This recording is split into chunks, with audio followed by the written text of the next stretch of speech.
Welcome to the Electric Wire Podcast. We bring you news and views on the most pressing issues facing Wisconsin's electric industry, from policymakers, executives, and customer and environmental advocates. Bringing you these discussions, we are the Customers First Coalition. Here's your host, Executive Director Kristen Jilks. Welcome to the Electric Wire. I am Kristen Jilks, and for this episode, I am delighted to be joined by a board member of the Customers First Coalition, Tom Content of the Citizens Utility Board of Wisconsin, as well as David Springe, who is the Executive Director of NASUCA, which is the National Association of State Utility Consumer Advocates. So we will welcome both Tom and David in just a few moments. First, I want to remind our listeners that the Customers First Coalition is hosting a power breakfast on the role of nuclear energy in Wisconsin's generation mix. We are hosting this breakfast on April 13th, which is a Thursday, at the Premier Park Hotel in Madison, Wisconsin. We are hosting a variety of speakers who can bring a number of different and very unique perspectives on the issue and help answer a lot of questions about the role of nuclear moving forward in light of new technologies. I want to give a special thank you to the sponsors for the Power Breakfast. Our energy density sponsors who are really helping us present this event are Frederickson, a law firm which has a Madison branch led by Justin Chasko, who some of our listeners may know. Another energy density sponsor is the Nuclear Energy Institute. So special thanks to those two sponsors, as well as all the power sponsors. Many Electric Wire listeners know that we love an all the power moment. The all the power sponsors for this event are the Wisconsin Counties Association, Stafford Rosenbaum LLP, and NewScale Power. Thank you to these sponsors and all of the sponsors at the Power Breakfast. You will be able to meet many of them and learn more about all of them at the Power Breakfast. We hope to see you there. And Electric Wire listeners, there is a link to register in the show notes. We'd love to see you. We're going to have a special table or two reserved for Electric Wire listeners. So if you sign up and want to network with some other podcast listeners, please feel free to join your fellow listeners at one of those tables. A reminder to like and subscribe the Electric Wire wherever you listen to podcasts, and join our email list if you'd like at customersfirst.org, as well as following us on Twitter at the Electric Wire for updates. I ran into someone this week who said that they look forward to the release of the podcast every month. It's the best day of the month. So I loved hearing that, and I love the opportunity to meet listeners and hear from you, get feedback. So make sure, I'd love to meet you at the Power Breakfast. Otherwise, stay in touch through our feedback form, or there's even a new Q&A feature through Spotify, through the podcast channels.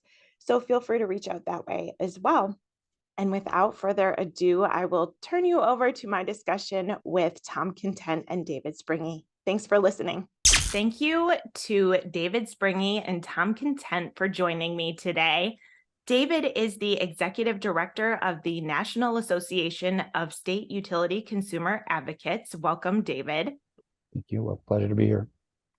Thank you. And Tom Content is the Executive Director of the Citizens Utility Board of Wisconsin. And as I was just telling David, Tom is also a board member of the Customers First Coalition. So welcome back, Tom. Great to be here. Thanks. Thank you. Well, today we're going to focus on the role of consumer advocates in the utility regulatory process.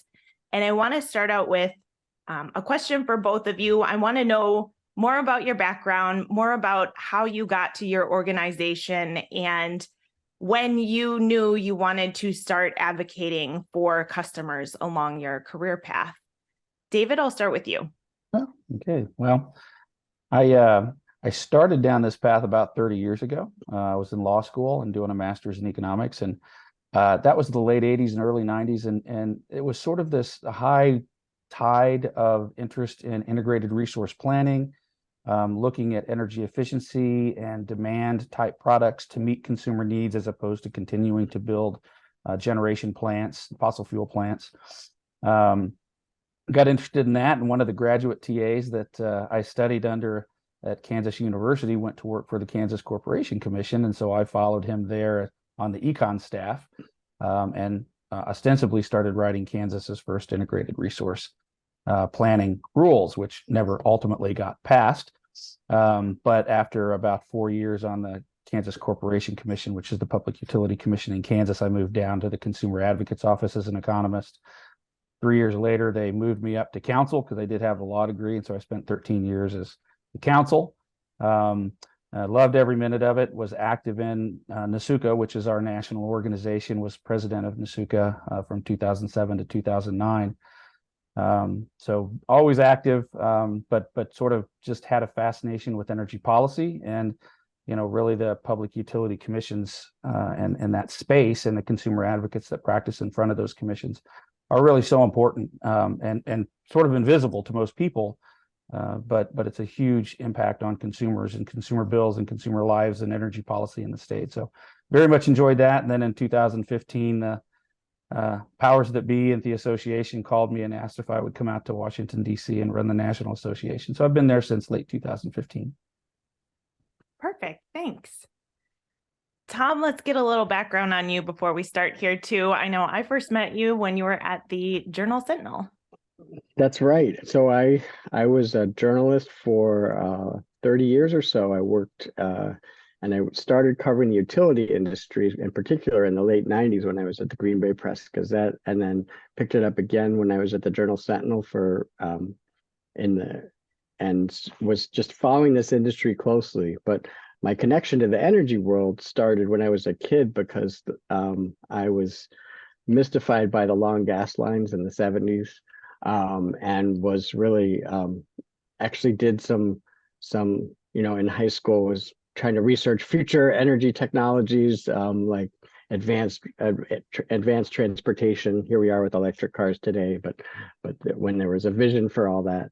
And so that got me interested in the industry. And then CUB actually happened. I mean, if you think about journalism, I was writing for the people, and now I'm working for the people. So it was actually an effective move for me. And when you think about it, when you have in journalism, you need balance, and in utility regulation, you need balance. So I think it's good. I'm not an attorney. I'm not an economist. We have those on staff at CUB, but I get to be the chief mouthpiece for consumers in Wisconsin. So, thanks, Tom. Well, we're glad to have you here, and I want to next get into just a little bit more about what is a consumer advocate. And David, I'm going to start with you, and you can kind of give us a broader look at consumer advocates across the country. And then Tom will come to you to talk a little bit more about your role in Wisconsin. Sure. So let me talk a little bit about NASUCA and who our members are. So our national association is the Association of Statutory Consumer Advocates. So if you think of a public utility commission, they are a creature of statute. They are created out of statute and assigned tasks to regulate public utilities within each state. Likewise, our members in some form are created or authorized in statute and tasked with representing consumers. So we're different than just sort of a 501c3 organization that has a particular opinion. I mean, we are statutory creatures, and we are assigned tasks by the legislature, and those can change. We have 60 total members operating in 44 states. There are actually 42 states with statutory advocates, and there are 2 more states that have recognized nonprofits that perform the function and do get a little bit of support, but they're not created in statute. So there's still 6 states out there that we don't cover. And our members sort of fall into all areas of government. A good portion of our members live within the Attorney General's office. Some are independent state agencies. Some are in other agencies like Commerce or the State Department. And then we have a number of agencies like Tom's that are sort of a citizens utility board that was sort of created and then recognized and moved into statute. So we have a number of those. Also, some states actually have 2. So you may have somebody in the AG's office that does something. Minnesota is an interesting example. We technically have 3 members in Minnesota, one in the AG's office that represents only residential customers. We have the Department of Commerce that represents all customers. And then we have a Minnesota CUB, which represents residential, some small business, but has maybe a little bit more of an environmental bend in terms of their operating. But the consumer advocates that we operate, really our chief function is to go before the public utility commissions at the state. Some of our states go to the federal level at the Federal Energy Regulatory Commission. We operate often in front of the state legislatures when energy policy is up. And I think the simplest explanation of what we do is provide due process for consumers. We are the people that will show up, bring evidence to proceedings, argue with utilities, review things, put expert witnesses on, and try and convince the public utility commissions to do things that we think are in the interest of consumers. But most importantly, and this is key with all of our members, they have to have this one attribute, and that is they have to be able to take a commission order up on appeal to the appellate courts and to the Supreme Court. That is consumer due process. And it's the same process, due process that public utilities have. They can, put on witnesses and appeal commission orders. And so, I view us as the due process arm for the consumer. Thank you, David. I'm excited to hear more about how you do what you do. But first, Tom, tell us more about CUB's unique model here in Wisconsin. Sure. Well, yeah, thanks, Kristen. The CUB was actually founded in 1979. It was created by the state legislature to implement a vision that actually Ralph Nader had, which was to actually have residential consumer groups in all the states, and Wisconsin was the first state to take them up on that. CUB's evolved over the years. We're an independent, nonpartisan nonprofit, but through the funding support and through the unanimous legislation that the legislature passed 2 years ago, we are the designated consumer advocate as the independent, nonprofit, nonpartisan voice of consumers. So we're at the table for all of the residential customers and small business customers and farm customers of Wisconsin. And so we're there to really, as David said, to provide that balance and that due process, and to give the citizens a voice that they wouldn't otherwise have. The job of regulating utilities can be technical, can be wonky, and a lot of the decisions that get made, people don't get involved in those processes as much as we would like. But we're there to make sure that there is that the voice for fairness, a voice for affordability, a voice for the customer is there. And CUB is evolving because because of the legislative support, we were able to have CUB used to function with always hiring outside experts, and that was a long, protracted process. That there are many more cases, and the things can happen so fast given the pace of the energy transitions, that it was important for us to be able to have an in-house team of experts to really dig into these issues, and that's what we have now. Good. Thanks, Tom. Okay, so here's a question for, I think, both of you. What are the major differences between a nonprofit citizens utility board and a consumer advocate office that's within a governmental agency? Every state consumer advocate office is going to be different because they are defined by statutes. So who they represent is also a question you need to ask. Some states are limited, or some offices are limited to representing only residential customers. When I was in Kansas, the Citizens Utility Ratepayer Board in Kansas was residential and small business. Often attorney general's offices represent all customers. We have some offices through the state PUC, regulates taxis and boats and other trash trucks. And so, every state is really going to be a little bit different in terms of who they represent and what they represent. The process is usually still the same, where we, utilities file cases and we enter and respond to the cases. So the actual job is different or the same in every state, but who you actually represent. So when you look at sort of a state statutory office, you have to stop and look and see what they are. Now, the CUBs are a little bit different, and there's some really sort of historical CUBs, like Wisconsin's kind of one of our historical CUBs. Illinois CUB is one of our historical CUBs. And they hew fairly traditionally like statutory office in the sense that they represent residential small business in those. We have some newer CUBs, Michigan CUB, Minnesota CUB, who also do that, but they also tend, they have to get outside funding, and some of their funding comes from foundation work, and they tend to, I think, perhaps lean a little more just by nature towards the environmental issues and energy efficiency and those types of things. But again, across the board, there's not a lot of difference between the offices. Now, the competitive states versus, or the restructured states versus the non-restructured state, really that's just a matter of scope. In a traditional vertically integrated state, when you go to the Public Utility Commission, they have control over the utilities distribution system and the generation assets that utility may own. In a restructured state, the Public Utility Commission really only controls the distribution, the wires and the poles down the street, because generation has been pulled away and put into a separate market.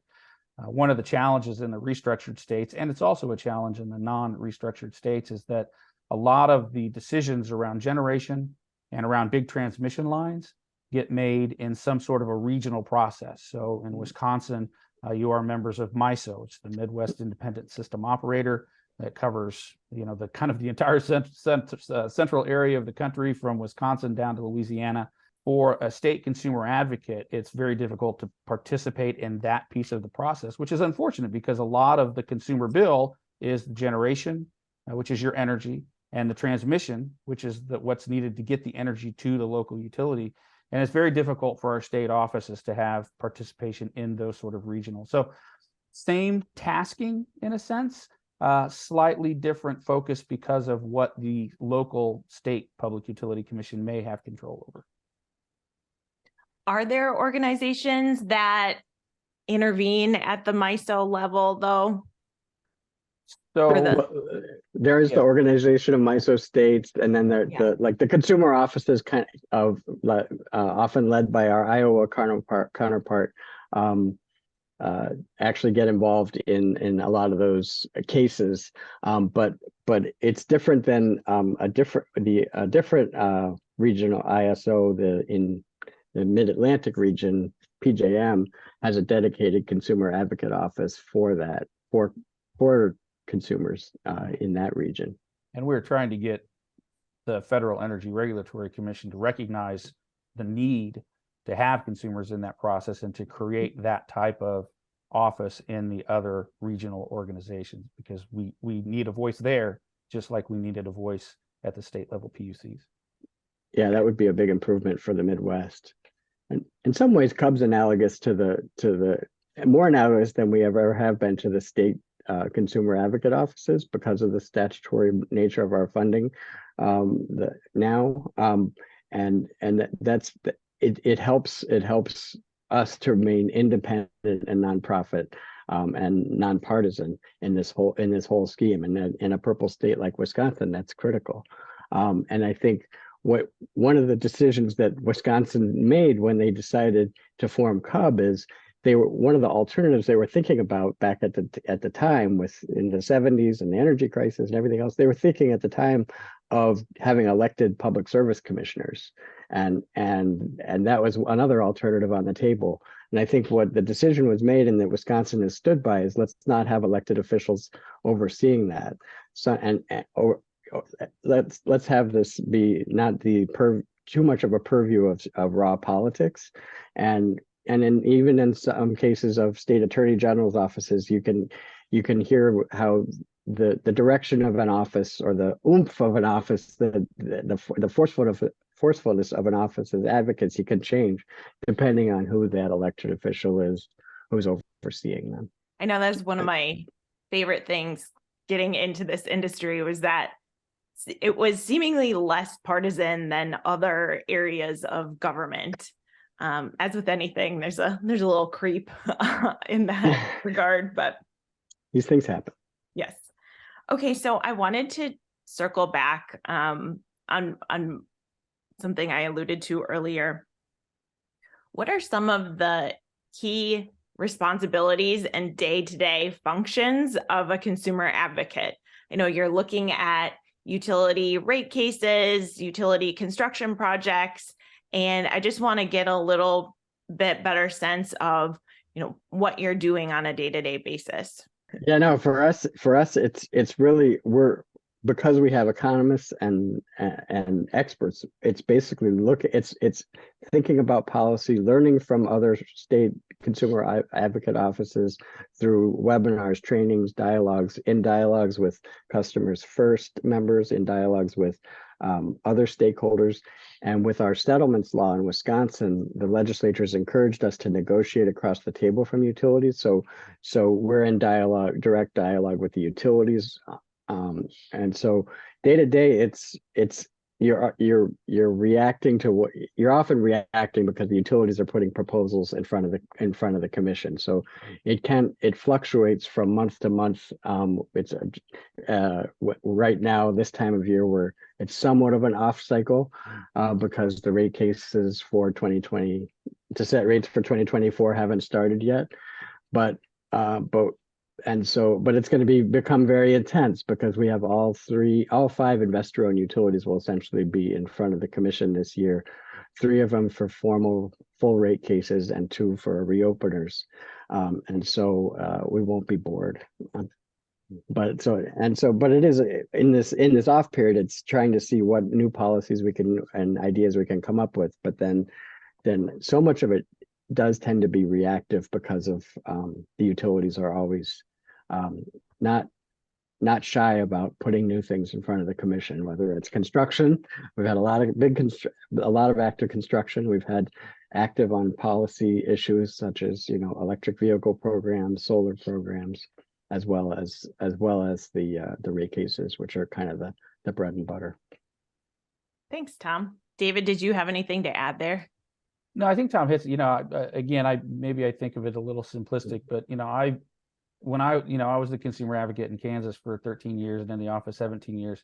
And really, I viewed us much like a law firm, right? We're the law firm that the consumers hired. We show up to litigate and argue the cases in front of the commission. So that's, the primary function is to, evaluate and gather evidence and put it on, go to trial, brief and do appeals. I mean, we are that function. But, obviously there's a huge public communication component to what we do, public education component to what we do. So we spend a lot of time on that. Consumer intake, I spend a lot of time on phone calls with just the average consumer. If they called, I would talk to them. And then to some degree, not every state is as active, but, we were very active in the legislature. So, the utilities kind of across the board are one of the most powerful lobbies in any state. When you get to the legislature, they have a lot of power and a lot of money to spread around.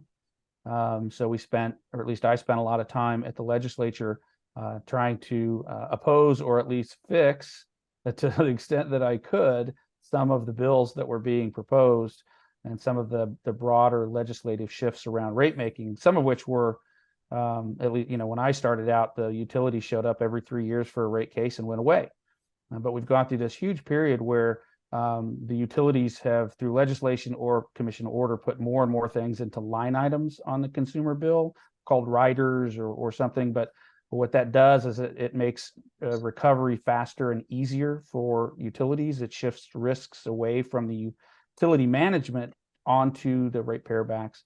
So there's been a sort of a huge transition in the industry, but we spent a lot of time in the legislature focusing on what we consider bad policy, trying to get good policy for consumers. So that's a very important piece of what we do in most states. Thanks, David. Yeah, and in Wisconsin, we don't have those riders, in part because we have the utilities coming back so frequently and keeping us busy with the rate cases. But David raises a good point. We do have to be present in the legislature, but the utilities have dozens of lobbyists. CUB has one. You're looking at them, and so there's that whole balance challenge there again. And then we also have, as CUB, we're all still a nonprofit with members and we do fundraising. So there's a communications and outreach effort, and one of our missions is consumer education. So that's another thing that we do talks at energy events such as the MREA Energy Fair or this Wisconsin Association of Energy Engineers. There are two examples, but where we talk about ways to save on your, and then we do neighborhood talks or community group talks on ways to save on your energy bills or policy talks. So it's we're never bored. Tom, you could even plug your own podcast And as part of your outreach efforts. Exactly. And then we started not only webinars for customers, but then we started our own CUB Tracks podcast last year with Corey Singletary, our regulatory director, and myself, weighing in on the issues of the day. So our issues of the week. And you guys are doing it once a week and giving pretty detailed updates about what's going on at the Public Service Commission of Wisconsin. Yeah, I think it's a fun opportunity to try to really help explain things in layman's terms to as best we can. So and try to take the wonky world of regulation and demystify it. Shouldn't say deregulation because I was about to say demystify, right? Demystifying it is the key, and because so much of this is language that people aren't used to, jargon people aren't used to, and so the more we can do to try to simplify things, the better. And people can find the CUB Tracks podcast wherever you get your podcasts as well, right? It's on all the platforms. Perfect. YouTube, so wherever you're listening to this podcast, yes, go search for CUB Tracks as well. Yeah, like and subscribe. Nice. Along those lines, are there misconceptions about consumer advocates that you regularly have to address, and how do you address them? I mean, I think historically there was, as a Madison-based nonprofit, I think there was this view that we were some kind of Madison-based nonprofit, and so there was a perception at times that CUB was an environmental organization, which we're not. Our philosophy is to follow the data. So we have professional industry experts on staff who, with decades of experience, who are analyzing things, and utilities are coming up with proposals, and our job is to say, well, have you thought about, did they think about this? Are they overstating this? Are they understating that? Are the assumptions correct? It's really utility regulation is complex, and we're in the thick of that. And I think that's that overcoming that misconception that is one thing, and then the other I would highlight is that we're just going to say no to everything. That we're not Dr. No necessarily. Everything has to be evaluated on its own merits, and some things will get a thumbs up, and some things won't. But I think that's been a misconception too. I think one of the things that we found, so I mean, consumers don't really understand that much about their utility bill. They certainly don't understand, what the Public Utility Commission does or what the consumer advocate does. But one sort of deeper layer to that is that in any given state, you will have a set of unregulated entities. For instance, most municipals in most states, so most cities that do utility work in most states, are not regulated by the Public Utility Commission. In a lot of states, the rural electric cooperatives are not regulated by the Public Utility Commission. And for the majority of our states, the task is to practice in front of the Public Utility Commission. So you have jurisdiction only in those areas that the Public Utility Commission has. And I would always get calls from, it was usually the big municipal in Kansas, and they were, they put the swimming pool in the utility rates, right? And they wanted somebody to do something about it. And you had to tell them that really had no jurisdiction to help them in that area. So that was always a hard conversation when consumers wondered why some people got representation and others didn't. It's sort of a democratic philosophy sort of question. The assumption being, if you don't like what's going on in your city, you can vote people out. You can argue whether that's a true statement or not. I think the other challenge that I had a lot of time was explaining to people that we were not individual customer attorneys. For the most part, we represented classes of attorneys, and that would pop up in things like transmission siting cases, where the transmission line and the need for it was good for all consumers, and so you needed it. But the particular landowners that the line was going across always saw it a different way and would wonder why we were not representing them. And we were there to represent the class of customers, not individual customers for the most part. So again, having to, once you exist, having to explain sort of the caveats to customers was sometimes a challenge. Yeah, that's a good point. Yeah, that's a good point. I mean, I think we're not involved in the land use decisions either. And the siting is a separate issue. We got involved in one of the initial big solar farm cases just to see, to advocate for certain principles because we didn't have like a state rule on how siting should happen. And in the case of the siting issues is just not part of economic regulation, essentially. And then in Wisconsin, on Dave's earlier point, I think it's important to note that in Wisconsin, the co-ops aren't regulated, but the munis are regulated in Wisconsin. So we have gotten involved in some municipal cases, especially as the voice of the small customer. If a significant large customer in that community is seeking to, when we get into divvying up the pie of who pays, making sure that the rates are allocated fairly among the customer classes. But I've gotten those calls too from co-op members who aren't regulated saying, what can CUB do about X, whether it's particularly high fixed charges, which is an area we've been focused on, is bringing down the fixed charges to encourage more of the energy to be on the energy charge, so that it creates incentives for people to take matters into their own hands and make their homes more efficient.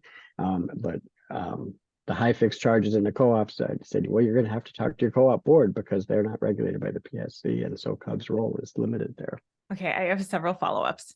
So, and encouraging efficiency and conservation by individual consumers can help all customers in a way, because it lowers overall system costs, right? Just wanted to throw a plug for conservation in there. Exactly. Our Focus on Energy program has saved more than $3 for every dollar invested in it.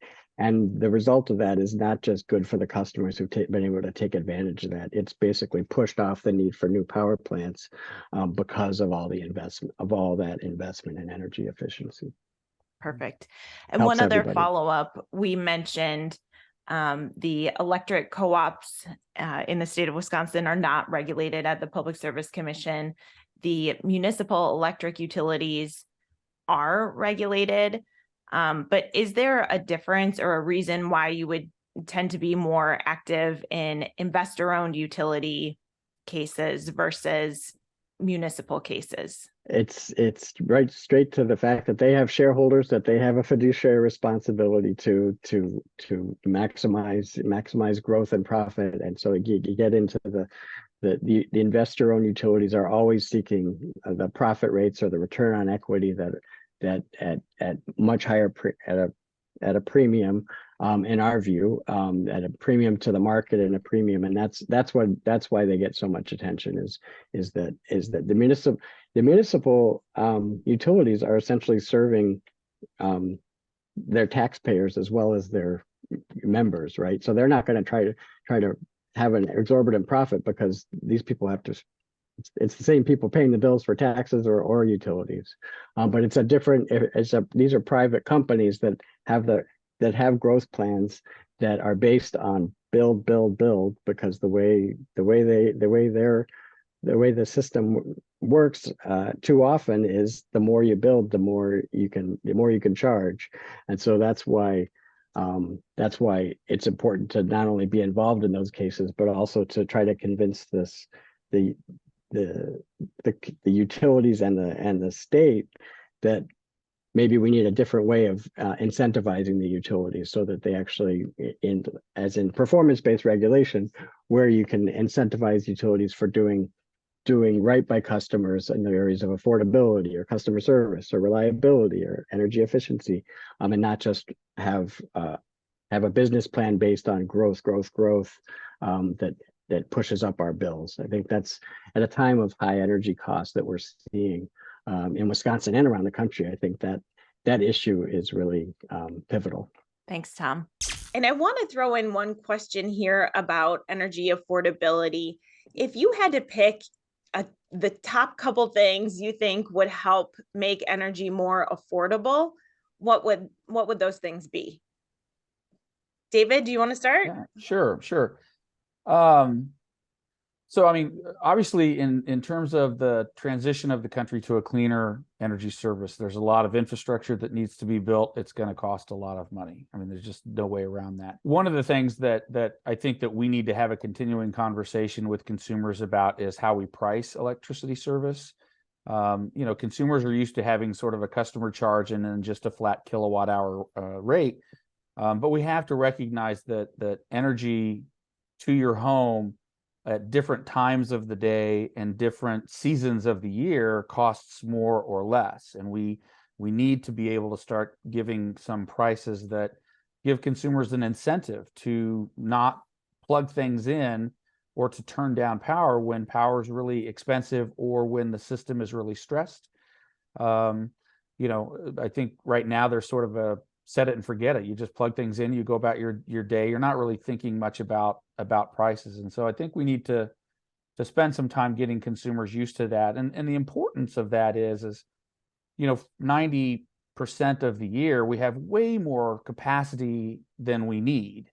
But we have to build for that one moment of peak, that one period where it's super hot or we have a storm or it's super cold, as the case may be.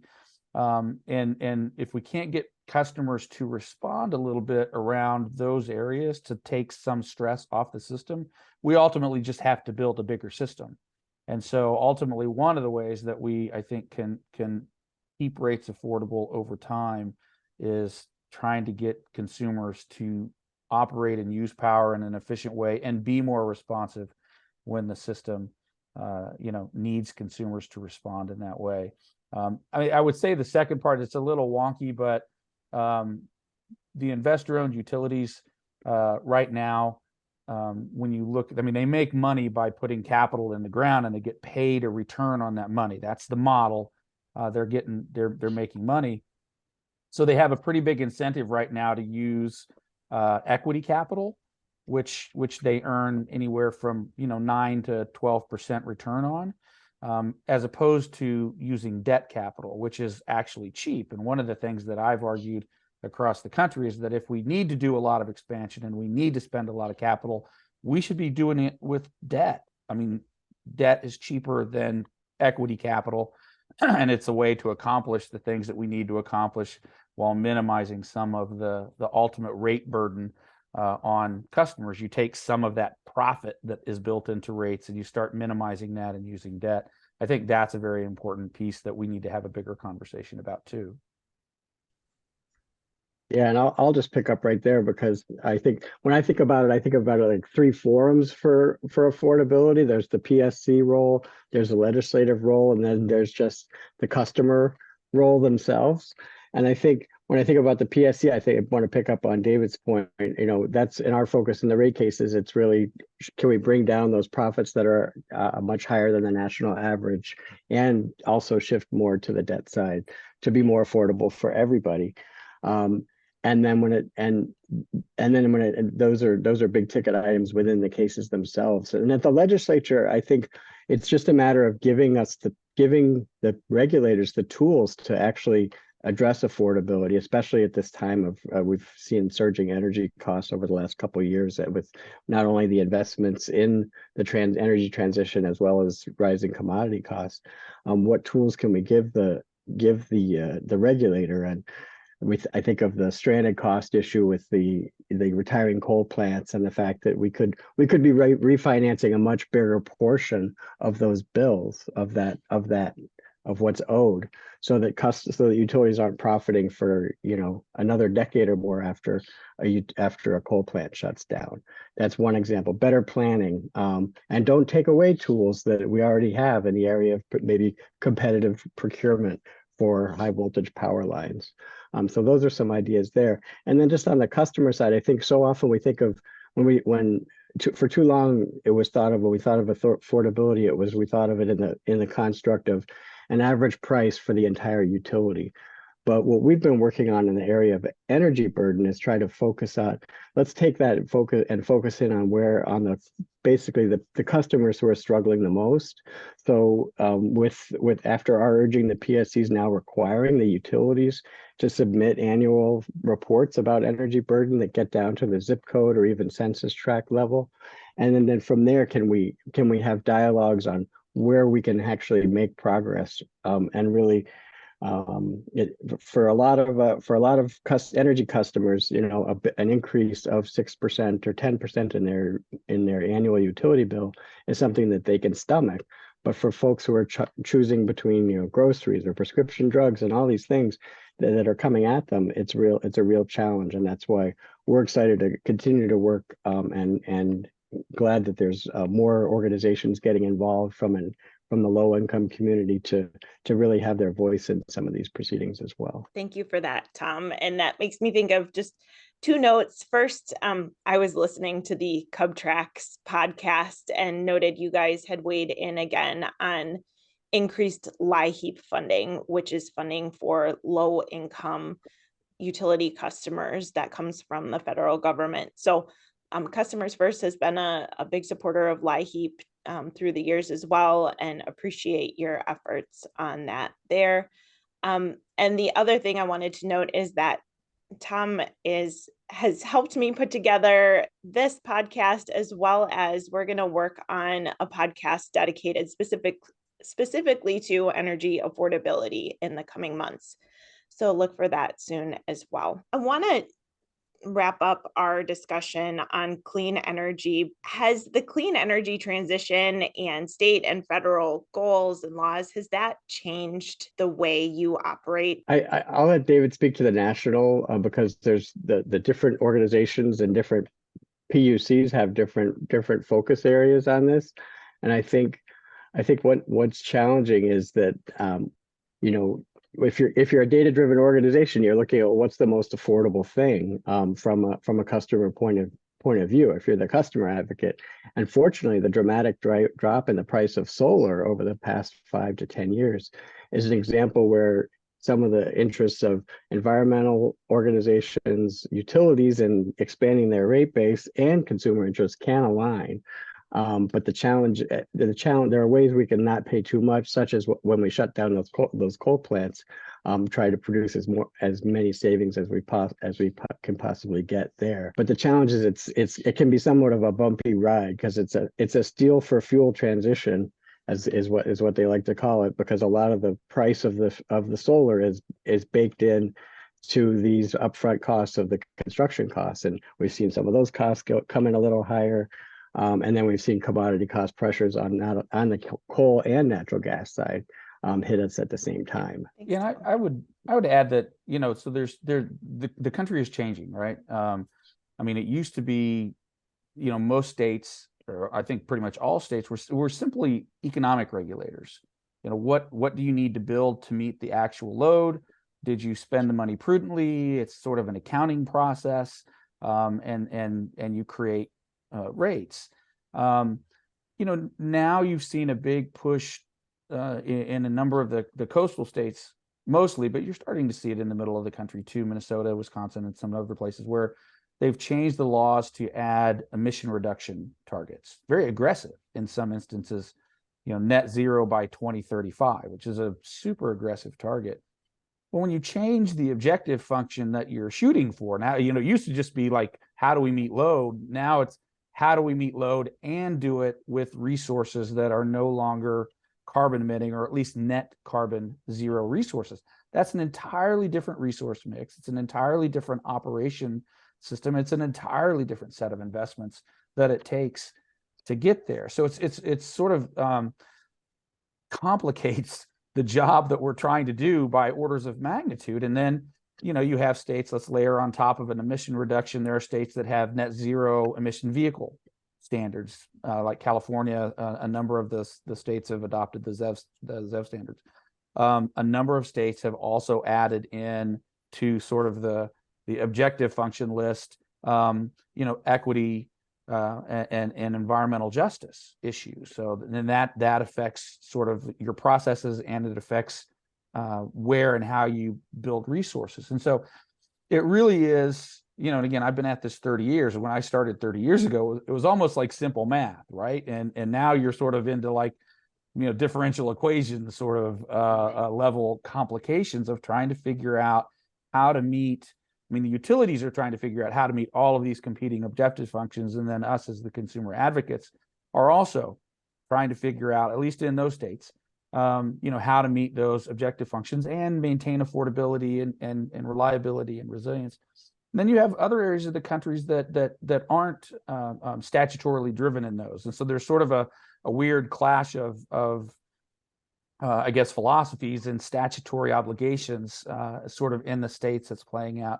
And many of the big utilities are multi-state utilities, right? So you might be in a state that has a very aggressive emission goal and the other half of your utilities in a state that doesn't. And so it really is just, I think it's all good. And certainly the federal initiatives and the money that's been put forth in the Inflation Reduction Act and the CHIPS Act and the Infrastructure and Investment Act, those are going to really drive a lot of change. And hopefully we can capture some of that money and use it in a way that helps consumers to accomplish these goals. But it's just from a consumer advocacy standpoint, it's just a much more complicated world and area than we used to live in. So it's interesting to watch at a national level how this is playing out.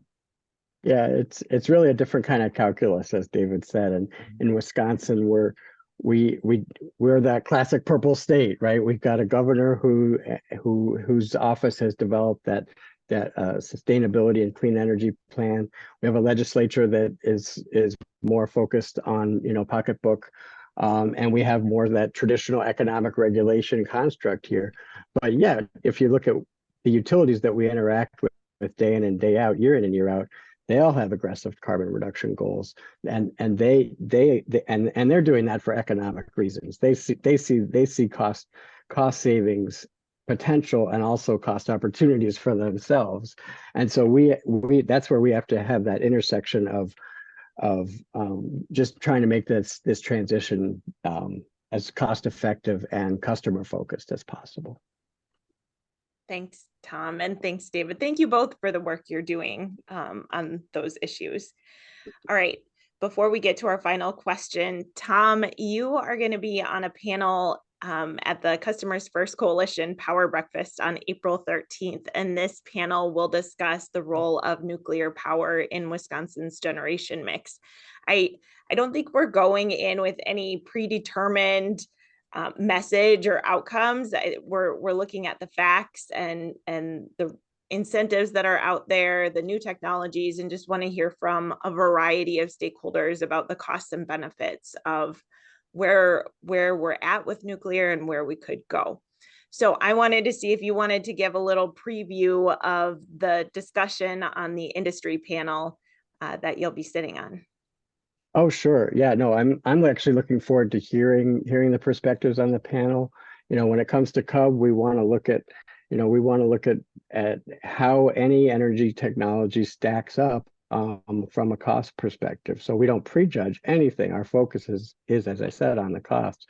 At the time, before I came to CUB, the legislature was going through the process of repealing our moratorium on new nuclear plants. And at the time, my predecessor raised those concerns about cost, citing the cost surges in the construction costs that we were seeing for the nuclear plants that are being built in Georgia.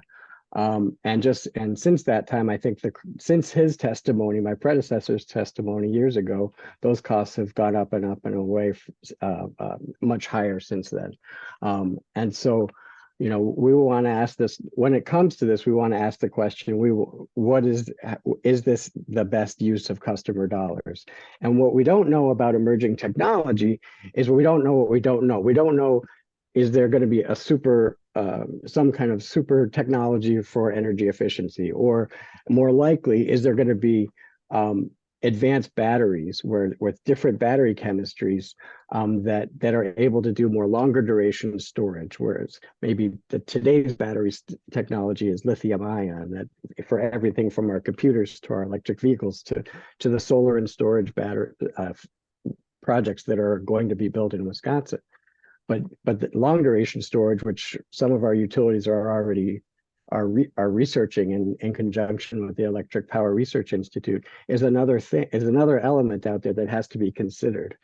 I know some of the media coverage on the small nuclear reactors has talked about how they are smaller, but when you look at the price and the price escalation for what's being built in Idaho, the prices are, orders of magnitudes higher than, say, the most recent coal plant built in Wisconsin, or even the most recent natural gas plant built in Wisconsin in terms of cost per unit of energy or megawatt hour. So I think those are the questions we're going to have. The waste issues are separate. There's always there will still be questions on do we need a national repository? That issue's been around for a long time and is actually still unresolved. But I think those are some of the points that the questions that we're going to have coming in is like, how will other technologies stack up, and should Wisconsin be the test case for emerging technology? Thanks, Tom. David, do you have any thoughts on nuclear you wanted to share? I mean, from an association standpoint, we don't have any policy on nuclear, so we're sort of agnostic. But I will observe a couple of things. One, you are seeing a lot of states, as Wisconsin did, starting to pull back on those old moratoriums against nuclear plants. So there's interest out there building. And I think most of that interest is centered around sort of the small modular stuff. I mean, I don't see a lot of people building another giant nuclear plant like they did in Georgia. But, we've been putting, small modular nuclears on submarines and ships for 50 years. We know how to do this. So really it's a matter of, I think, like most things, can you get the technology licensed and approved, and can you get it operating at scale? So it's sort of like, you don't want to be like customer number 1, you want to be customer number 12, right? But I think that's the challenge going forward is can you start building the smaller modular nuclears at scale, so your price points come down into something that is more reasonable. I think Tom asked, said all the right questions. If you're going to spend the money, is this the best place to spend the money versus some other technology or some other resource? But I also think, as I look out in the future, 10 years and 20 years, 30 years down the line, if we are in the process of electrifying the country and we're going to try and turn transportation electric, that's, big trucks and delivery vans and, Bob the plumber's van and all of our cars, there's going to be an increasing demand, on the system to provide power. At some point you're going to probably need something like a small modular nuclear, I think, in the mix as a low carbon but reliable source of power. So again, it's I don't think you're going to see them. I mean, you're in the test bed phase right now. But I think if they can get those to scale, I think that there is a place for them in the future. So we'll have to see how that plays out. Exactly.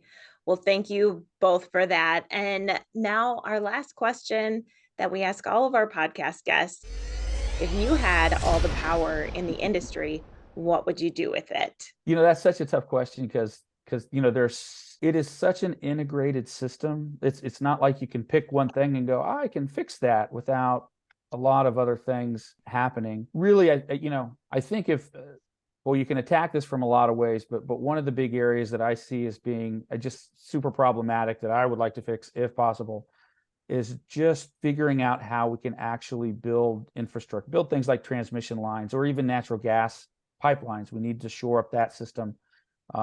Build the infrastructure that we need without it getting caught up in a decades-long fight.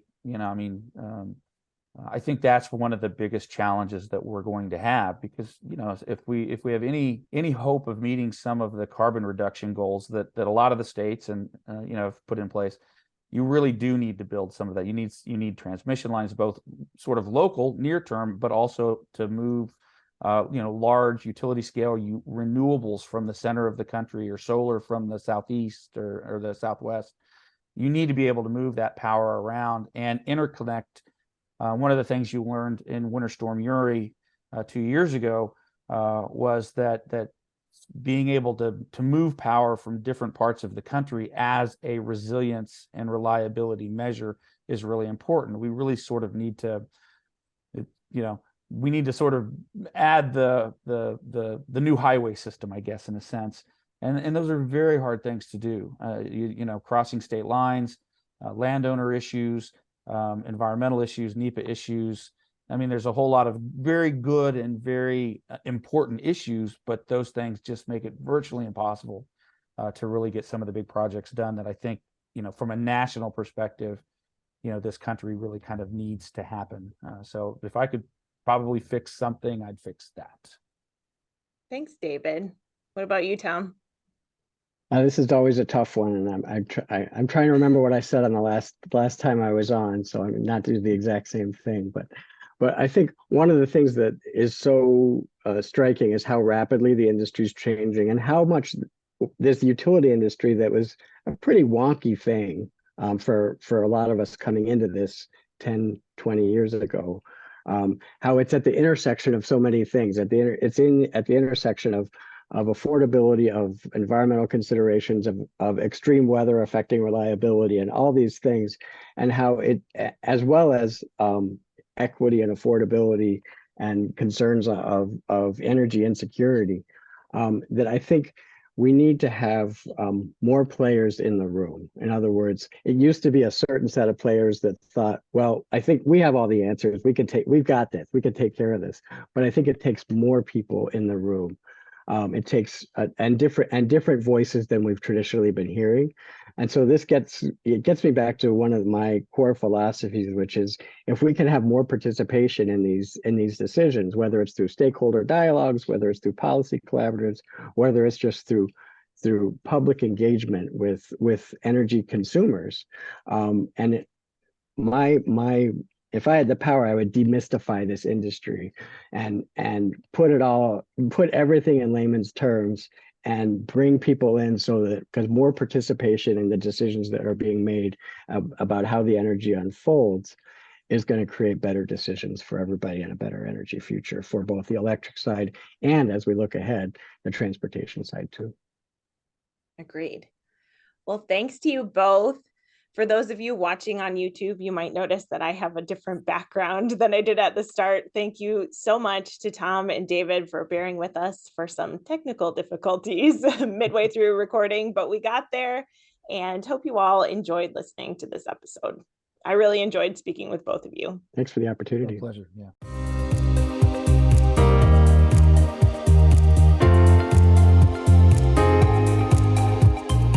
Thank you to all of our listeners for tuning in. Please support our work. You can subscribe to the Electric Wire podcast if you haven't already, and you can follow us on Twitter @The Electric Wire. Thanks also to the members of the Customers First Coalition for supporting this podcast. Our members are Dairyland Power Cooperative, Madison Gas and Electric, the Municipal Electric Utilities of Wisconsin, WPPI Energy, the Citizens Utility Board, the International Brotherhood of Electrical Workers Local 2150, and the Wisconsin Electric Cooperatives Association. Thanks again for listening. We'll have a new episode next month.